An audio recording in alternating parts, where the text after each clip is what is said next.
that? That's what I was saying. It's a camo. But that paddock is mostly infrared camera, so the only way it could hide from thermal is if it could change its heat signature. No animal can do that. I know, that's what I've been saying this whole Sure time. to get.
Hey, you got this.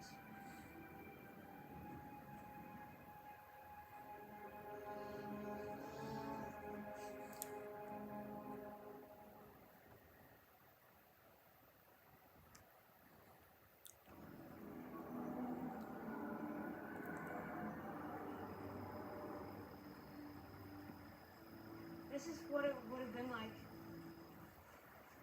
What? Dinosaurs never went extinct. People just wandering around, scared all the time. People wouldn't be here if they never went extinct.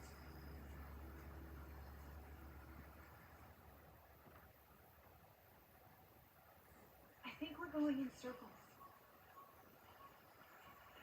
Don't you think we should drop some kind of a search grid or something? I've seen those kids 3 times since they were born. 2 of those were funerals. I never visit. I never call. My sister's right. I'm an island. It's messy to have other people in your life. Yeah, but I like people. I mean, most people. Humans are an overrated species. You know, I really underestimated you.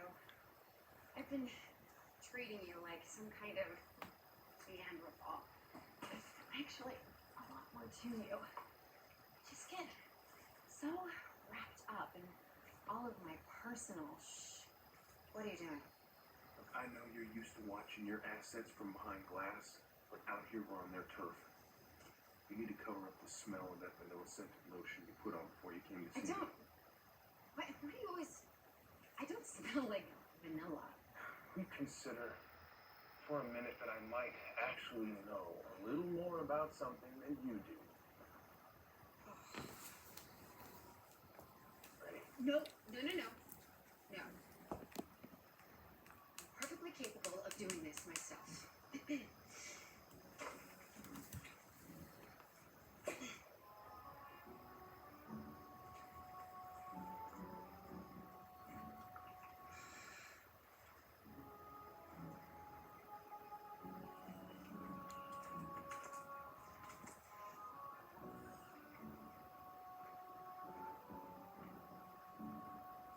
Did I miss a spot? Yeah, you did, let's get that area.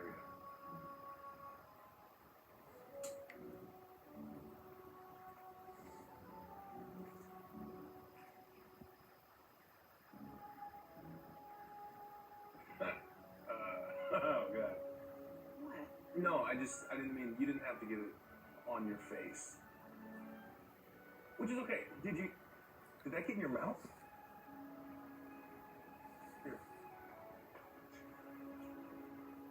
Just saying you overdid it is all.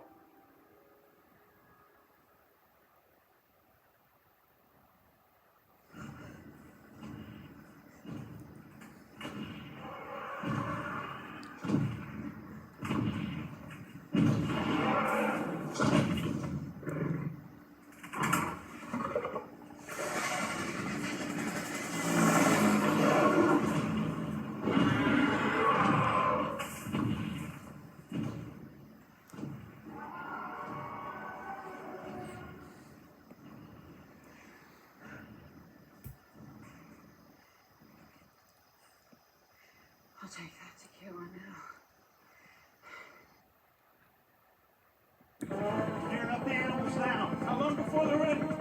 Hard to say. Handlers are pushing back. Then push back harder.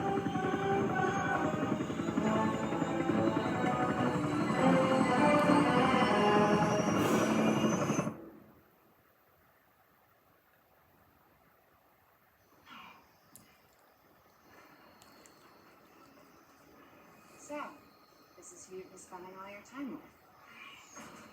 What can I say? She gets me.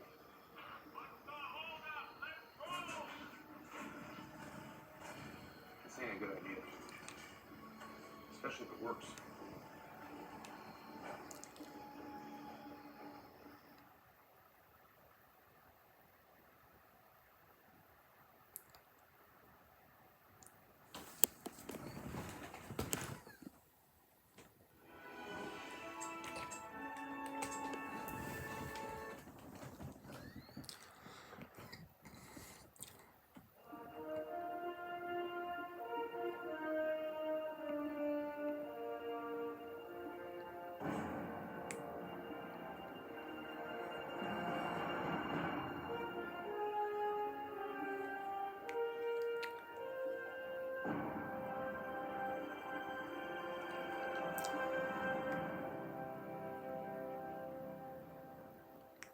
Hello, people at home. I'm Chris Pratt. Thank you for joining me. I'm here with my guest, Colin Trevorrow. You said it right, finally. Trevorrow, For all like these- tomorrow. Yeah, there you go. Yeah. For all these years. Welcome, Chris Pratt. I have a stack of questions. Tell me how you feel about me. Yeah, how do you feel about me? What did you feel when you were presented with the opportunity to be in a Jurassic film? Didn't you predict this in 2009? Actually, I did. Yeah, I did predict real it. thing. Roll the clip. Hi, my name's Chris Pratt, and I'll be shooting footage behind the scenes. When I was doing behind the scenes for Parks and Recreation, there's this video. You can find it online. I essentially made a joke, because at the time, it was a complete and utter joke to think that Steven Spielberg would be interested in me for Jurassic Park 4.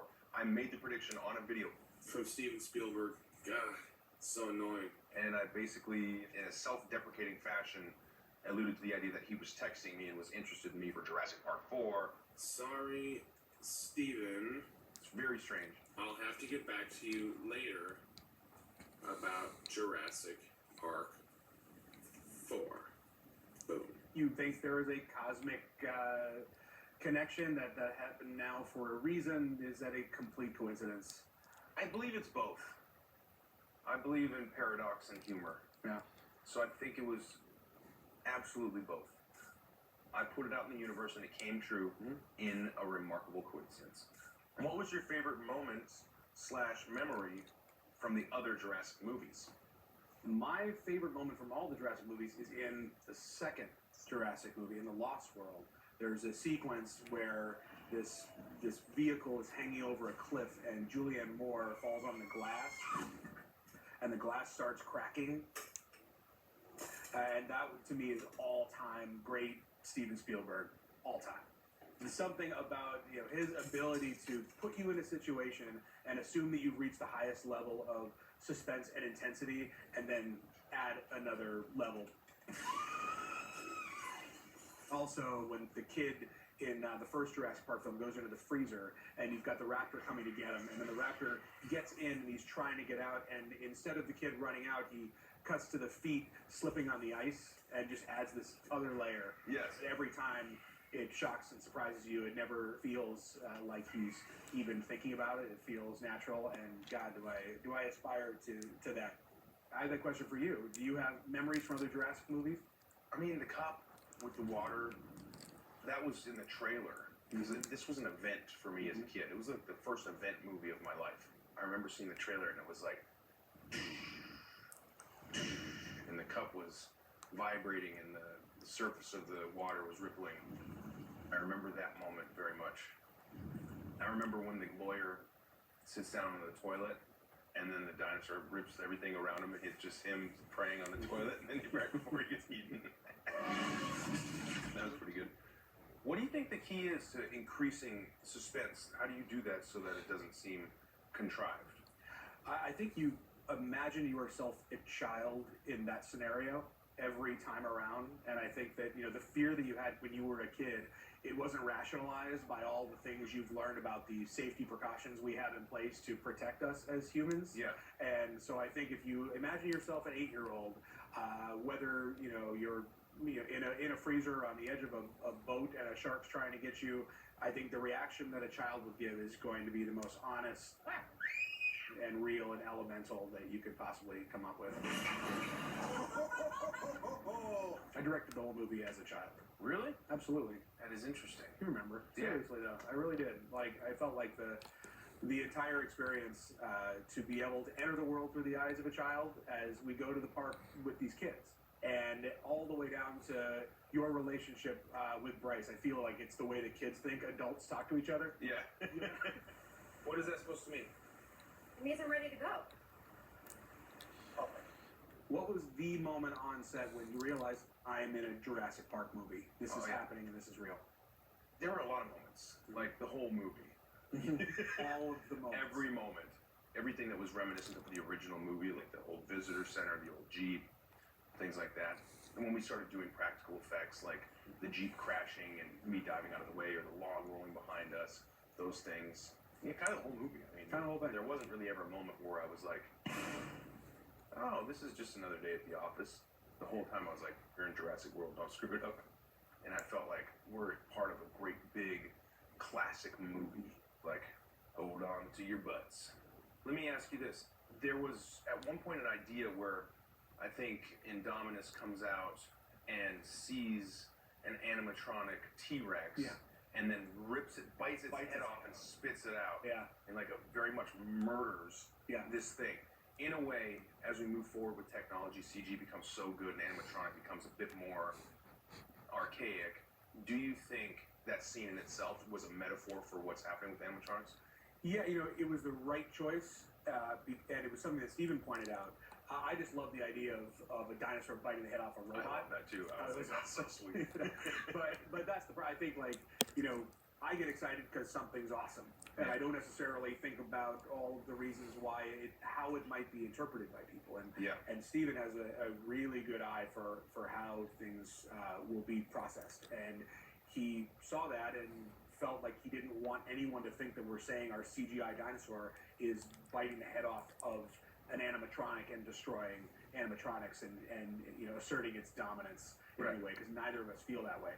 Oh, okay, this is fun. So the kiss scene, when you kiss Bryce Dallas Howard surrounded by dying pteranodons as one like kamikazes behind you, what did you think about that moment when I suggested that you do that?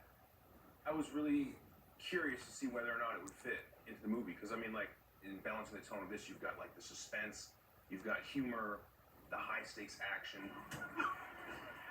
and so I think it was smart to get it in that moment, and it was just another example of why I was right to put so much trust in you in this movie, because it never would have occurred to me to add that. I'm thinking like things are flying out of the sky, I've got to save these kids, I got to try to save these people, and so like to think of adding an element of romance in there was something I wouldn't have thought of. And if I remember correctly, we didn't tell Bryce. No, that was a surprise. Yeah, we surprised her with that. They're all so excited. The idea was we're just going to have Chris Pratt surprise her in front of 200 people. That was awesome. And that's the take that's in the movie. Is it? Absolutely. And that's why it works. Yeah. In moments of high tension and trauma, when people go through something together, there's something very cathartic about, what's something that we know as humans to do when we're just, oh God,